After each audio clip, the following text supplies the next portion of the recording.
Commander Alex Santos, halika na rito.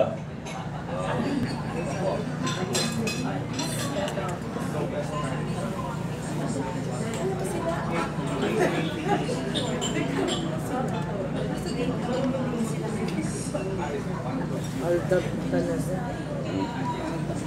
Gagalit nito si Cayetano.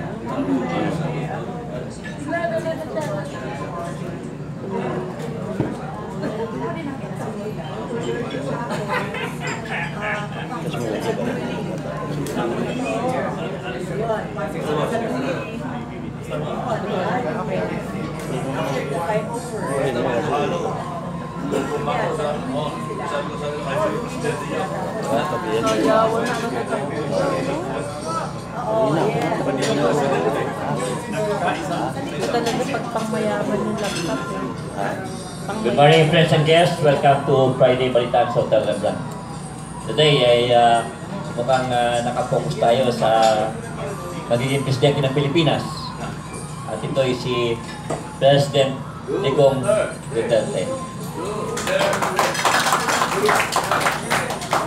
At with us today ay mga top officials ng iba-ibang mga NGOs at organizations na nakasupport kay President Digong Duterte.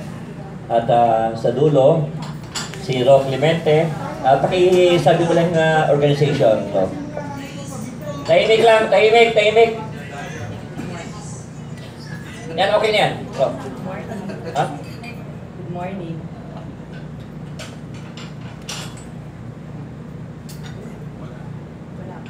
Ay, yung isa na lang, isa ng mic na lang. Pakibigay na lang ito isang nasa gitna. Yan na kay Alex. Alex, pakiabot lang yung mic na isa. Ayan, sa dulo. Ayan. Kero. Sama ni Lorna Verano Yap, ni Congresswoman. Good morning. I am Ro Clemente. Actually, I'm part of the AES Watch, but I think I cannot represent them here because we should be unbiased. But anyway, I was invited by my good friend Lorna, Congresswoman Lorna Verano Yap, to attend in her behalf.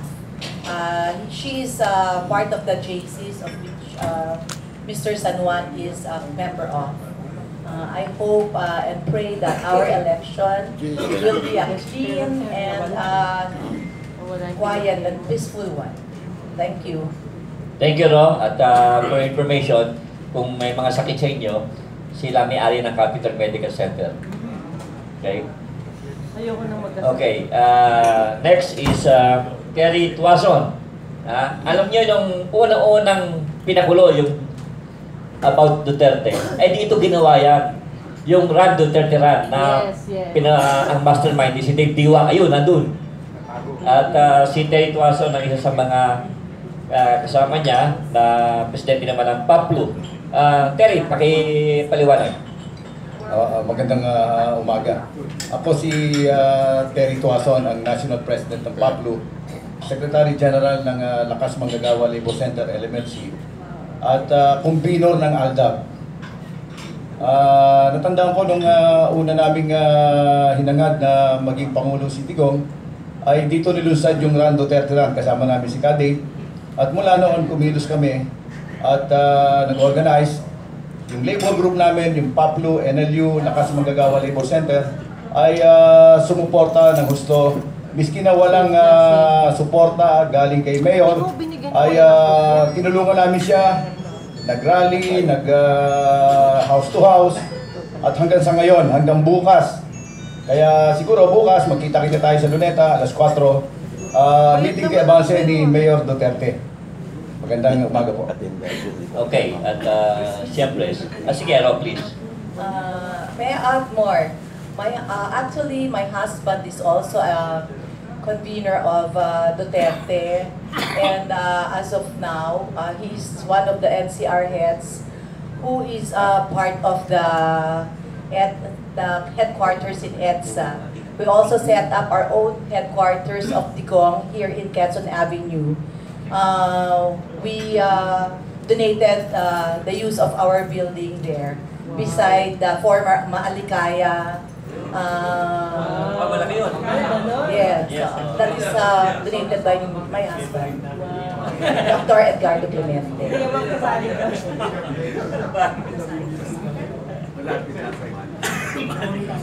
Okay, Alex. Alex Santos po, ang kasalukuyang kumakatawan bilang Secretary General ng pong aming binuong samahan. Kasama ko po si Bishop Taya. Ito po ay yung tinatag namin at kami po ay nag-aanyaya lahat sa inyo. Ang pangalan po ay Revolusyong Duterte Kontra Daya Movement. So, kami ho ngayon ang naatasan ni June Ebasco na isagawa ang isang malawakang pagkilos, which is actually a people power movement, which will actually precede the meeting de Avance bukas. Alas 3 po yun. Ito po'y malawakang panawagan sa ating mga buong bayan na kumilos through people power, see to it that hindi po tayo madadaya. Maraming po salamat. Kasama po itong ating si Eric sa Capitol JCs po. Tanda ko noon, talaga hong parokyano ho kami ng maalikaya. Speak for yourself, partner. Hindi tayo. Si Alex Santos naging past national president ng Philippine JCs. Isa pong civic organization na napakalaki at worldwide. Okay. Bishop. Magandang umaga po sa inyong lahat. At nagpapasalamat po ang Revolusyong Duterte kontra Daya sa pagpapaunlak ninyo sa isang press conference na ito. Inuulit ko, alas 3 ng hapon sa Quirino Grandstand. Mag-iipon-ipon tayo sa 7 ng Mayo. Tandaan po ninyo. Para sa isang Revolusyong Duterte kontra Daya. At susundan po ito ng meeting de Avance ng ating Pangulong Rudy Duterte. Palakpakan po natin. Okay, meron pa isa pang leader dito na si Hans Palacios ng Barkada ko rin to. Hans. Magandang umaga po sa inyong lahat. Ako po si Hans Palacios, kandidato para kongreso dito sa 4th District. Ako yung kontra ng speaker. I'm also one of the campaign teams of Rafi Alunan and I also work with the Duterte campaign. So malaking suporta po dito sa Quezon City. Igo.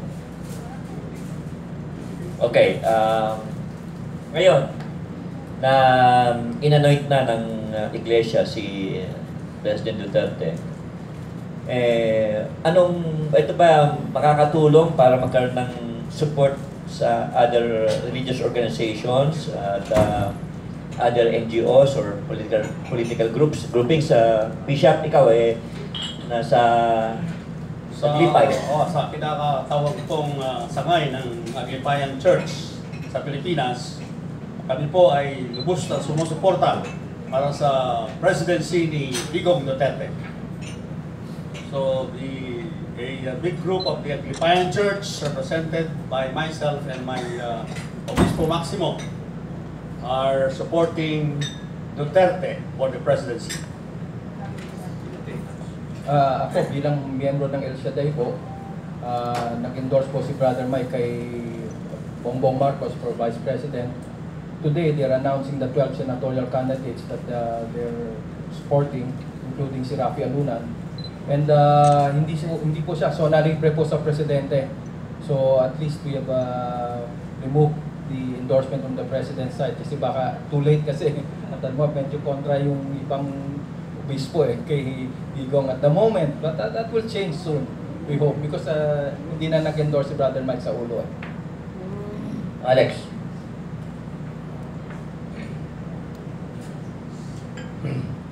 Well, palagay ko, malaki hong bagay, lalo na ho, very close ang fight sa presidency.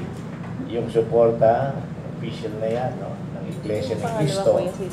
Palagay ko, malaking tulong kay President Duterte, pero mayroon ding epekto yan sa kabila, lalong-lalo ang Katoliko Pero naniniwala ako na ang epekto hunan ay mas maliit kaysa sa deklarasyon ng Iglesia ni Cristo. Kaya lalo ko palagay kung lalayo ko si Duterte dito sa eleksyon na ito.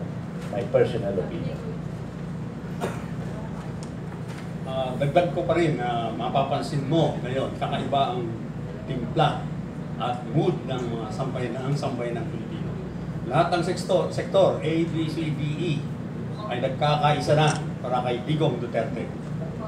Kaya walang choice si Digong Duterte kundi sang-ayunan ang rumaragasang hindi na mapipigilan damdamin ng sambayan ng Pilipino. Kaya po sa susunod ay kami po ay nagbabala sa COMELEC Smartmatic at sa pamahalaan na huwag nilang pigilin, huwag nilang biguin ang damdamin ng sambayan ng Pilipino. They should not frustrate the will of the Filipino people because the voice of the people is the voice of God. Ang tinig po ng sambayan ng Pilipino ay isang magiging tinig ng Diyos sapagkat gusto natin pong alisin na ang paghahari ng kaharian ni Satanas sa Malacanang at sa iba pang mga lugar. At gusto natin ang paghahari ng ating Panginoon si Kristo, ang ating Diyos na totoo, ay siyang maging hari sa Pilipinas hanggang sa Malacanang. Amen. Okay, Terry, ikaw. Sa hanay ng mga labor groups ay ano nakikita mo? Sa aming mga uring manggagawa, kitang-kita namin kay Duterte yung programa para sa manggagawa, lalong-lalo na yung kontraktualisasyon, yung ENDO, outsourcing. Pinahayag ni Mayor Duterte na lalabanan niya ito. No? Saka sa tingin ko, si Duterte ang may konkretong programa. Una-una yung federalismo, pangalawa yung anti-corruption, pangatlo yung anti-drugs, at saka yung bigyan tayo ng ang mamamayan ng seguridad. Sa mga pangulo, kitang-kita kay Duterte yung kanyang nais na pagbabago. No? Nais na pagbabago, yung, lalo na sa ating sistema ng gobyerno. Federalismo lang ang makakabigay ng magandang pagtakbo ng ating gobyerno. Kaya kami, yung uring manggagawa, lakas manggagawa Labor Center, ay sumusuporta. Pangalawa, sinusuportahan din namin si Bongbong Marcos.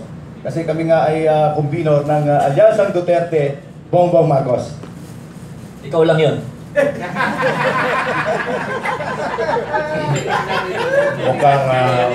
Mukhang nagkakahalataan na ho tayo dito.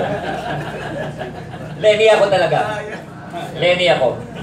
Ako naman ay kumakatawan din sa pamamagitan ng aking NGO. Yun ang mga maralit na tagalunsod tungkol ho sa katiyakan sa paninirahan. Yun po yung social housing movement na itinatag ko po. At sa kasalukuyan po, meron na ho kaming 47 squatter housing projects na naipatupad na ho namin. So, katiyakan sa paninirahan ho. Kaya ho, itong people power ho bukas, medyo inaasahan ko ho na maraming mga sahanay na maralit ng tagalunsod na pupunta sa Luneta para ho mabuo ang isang tunay na and another people power. Thank you.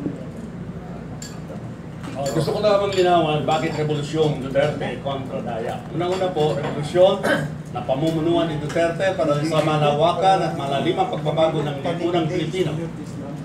Yun po ibig sabihin ng revolusyon. Hindi po nangangahulugang madugo o violente ang revolusyon ito. Ito po ay isang mapayapang revolusyon sa pamamagitan ng pagpupunya sa Malacanang. Ang pangalawa pong ibig sabihin ng revolusyon, simula pa kasi noong 1896 sa Tejeros Convention na kung saan inagaw ang presidency mula kay Andres Bonifacio, naging tradisyon na para sa mga COMELEC na mga sunod na COMELEC na i-frustrate nila ang tunay na damdamin at aspiration ng mamamayang Pilipino. Kaya po, ang Revolusyong Duterte, ang ibig sabihin nito, revolusyon para baguhin na ang COMELEC na yan at lalong-lalo na yung mga Smartmatic na yan upang sa ganon magkaroon ng tunay na demokrasya sa Pilipinas sapagkat ang eleksyon at halalan ay siyang pinakaubod ng isang tunay na demokrasya ng isang bayan. Kapag ang kasagraduhan ng balota ay siyang niyurakan, mawawala na ang esensya ng demokrasya. At kami pong mga bumubuo ng Revolusyong Duterte kontra Daya ay handang ialay ang aming buhay upang bigyan at pagtanggol ang kasagraduhan ng balota. Yan po ang mensaheng gusto namin ipabati sa COMELEC, Smartmatic at sa pamahalaan. At 10 ng mga 1 milyon magmamarcha bukas patungo sa Quirino Grandstand at magsasalita sila at magpapahiwatig ng kanilang tunay na damdamin para sa Revolusyong Duterte. Maraming po salamat. Ibig mo sabihin, Bishop, hindi na magiging COMELECTA, saka hindi na COMELEC, L-E-A-K. Sigurado ka bang yan hindi na mangyari yung COMELEC, saka yung COMELEC, L-E-A-K? Itiyak po namin sapagkat for the first time in the history of our country, we are rallying around a leader who embodies our aspirations. Yung pong piping hinahing, mga piping hinahing ng sambayan ng Pilipino at lalong-lalo na ang kaliliitan ay nag-endorse na kay Duterte sapagkat nakikita nila ang kanilang pag-asa sa isang Duterte. Kaya nakikita nila ito ang kaisa-isang pagkakataon natin sa kasaysayan na magkaroon ng tunay na pagbabago. Iba't ibang mga grupo nagsusulong na iba't ibang mga revolusyon. Pero itong Revolusyong Duterte ay siyang inaasahan natin at magiging pag-asa ng sambayan ng Pilipino. Okay, Alex. Thank you, sir. Kaya po, nung kami nagpulong para buuin itong Revolution Duterte, mahaba hong usapan yan, ngunit gusto naming linawin sa lahat na yung revolusyon, talaga namang sa simula pa lamang si Duterte ho ay ginagamit na yung revolusyon sa tunay na pagbabago. At nililinaw na ho ng aming chairman na ito ho ay peaceful manner of expressing the sentiments and aspirations of the people. So, ang original po nito ay, the title ay People Power 2016 at isa hong napakabata na kasama namin dito, anak ko ni Gonzalo Duque, was the one who actually moved to change the name to Revolution 2016. Kung galing ho ito kay Bishop, baka ho talagang iba ang maging kulay.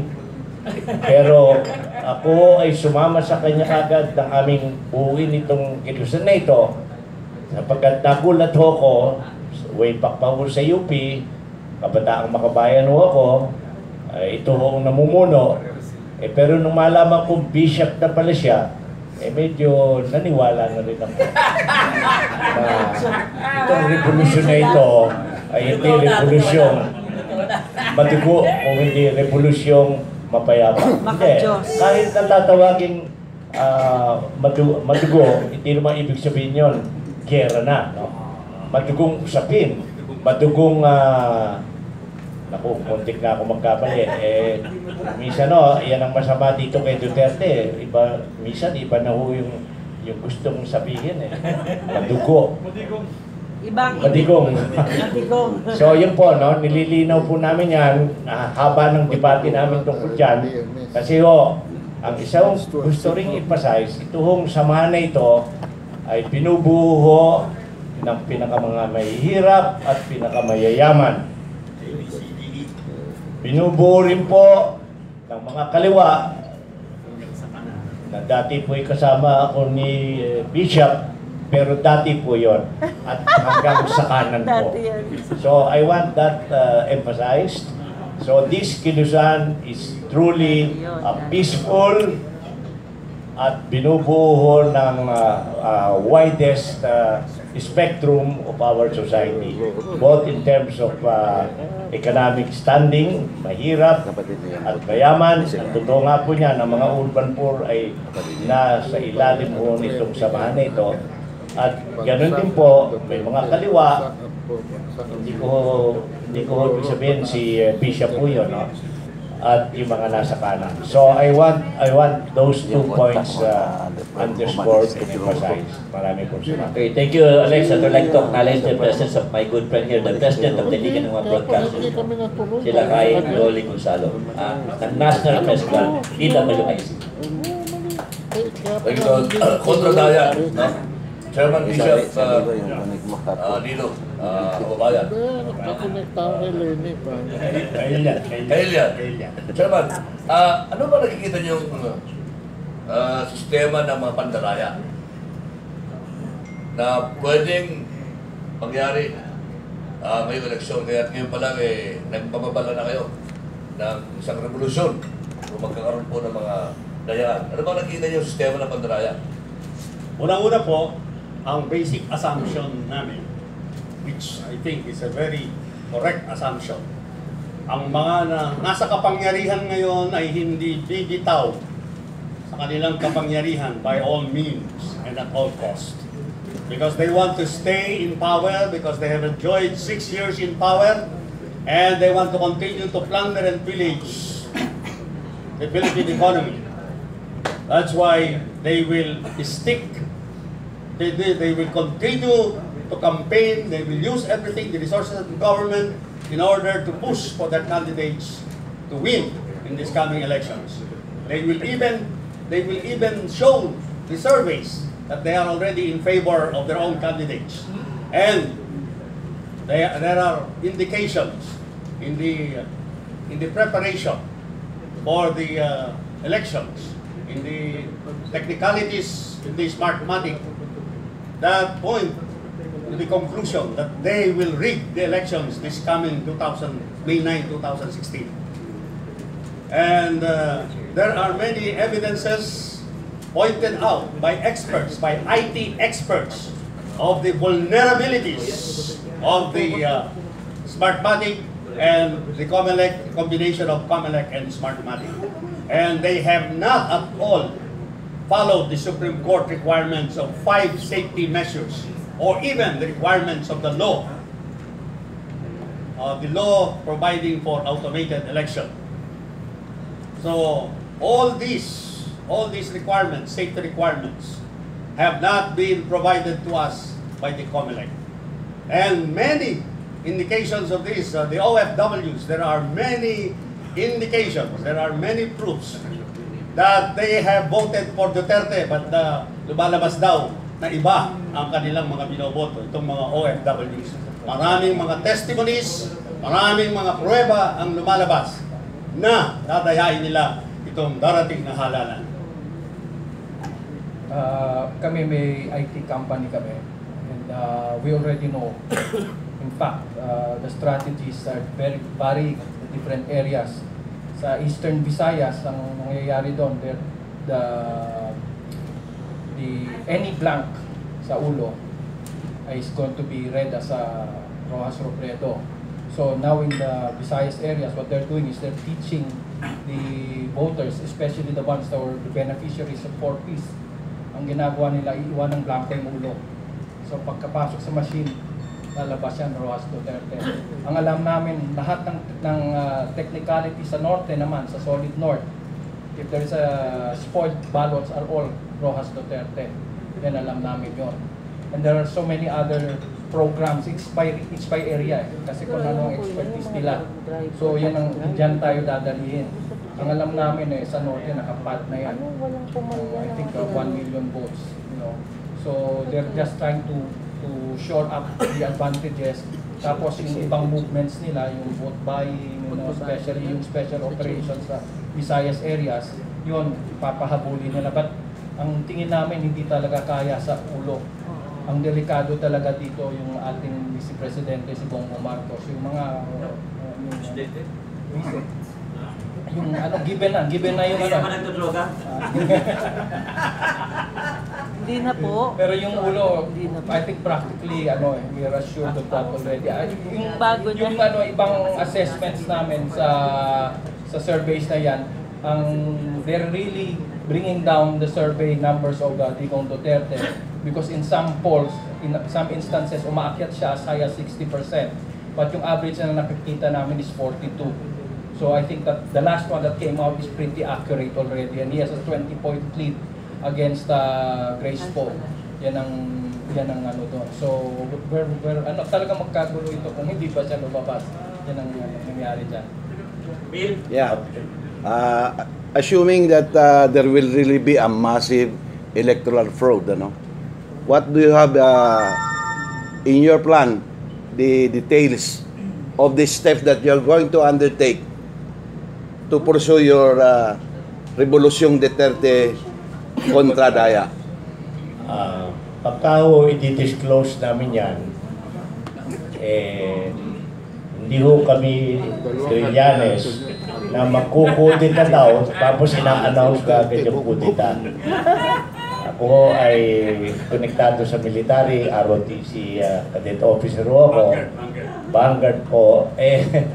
Kung magkukudita, kaya nga ho tawag dyan, kudita, dapat element of surprise. Ngayon, binabandera na kagad niya na magkukudita daw siya at pangunguna. No? So, meron nung kasamahan namin, hindi ko sinasabing official po ito, meron nung kasamahan namin na meron pong part 2 post-election. Hindi ho, ibig sabihin, kami ho ni chairman ay kasama nito. Let me just add something about this Dayaan. When we got ourselves organized, itong Revolusyong Duterte kontra Daya, ang isa hong ginawa po namin sa lahat ng mga dumalon na ika nga naging core group nitong movement na ito, inanyayaan ho namin si Gus Lacman, former commissioner, as a resource speaker. At ako ho mismo, akala ko ho, marami na akong alam tungkol sa usapin. At yun po yung topic niya, no? Categorically, sinabi ho niya in his opening statement na magkakaroon ng dayaan dahil sa Smartmatic. And to cut the long story short, he came up with a PowerPoint presentation at ako ho'y nagulat.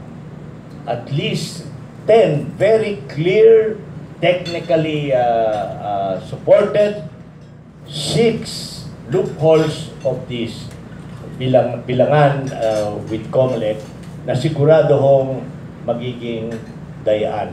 How I wish yung PowerPoint presentation ay ipakita kasi ako ho'y nagulat na talaga pala itong Smartmatic na ito. The way it is now being utilized and manipulated, 6 ang technical vulnerability, kaya hindi na siguro natin pag-usapan baka humadaya. Ang atin na lang inaasahan sa pamamagitan ng people power, kahit na ho mandaya sila, dapat si Duterte pa rin ang lalabas na panalo. Amil, sige pa. Ang bagong usbong na atake kay Duterte sa ngayon ay ang kanyang linkage kay Joe Masison. Ito po ay sa aking palagay ay isa sa mga pinakamalakas na nilalabas nila. Kaya nga yung ibang mga sa panig ng militar na dati ay sumusuporta kay Duterte ay parang nagkaroon ng takot sa kanilang mga sarili at parang nabuhay yung anti-communist scare. Ano po ang masasabi niyo dito? Ako po sasagot ka, pagkat galing din po tayo dyan. Ang news items na lumabas tungkol kay Jose Maria Sison bilang principal consultant ng National Democratic Front ay binigyan ng prominent treatment ng Philippine Daily Inquirer.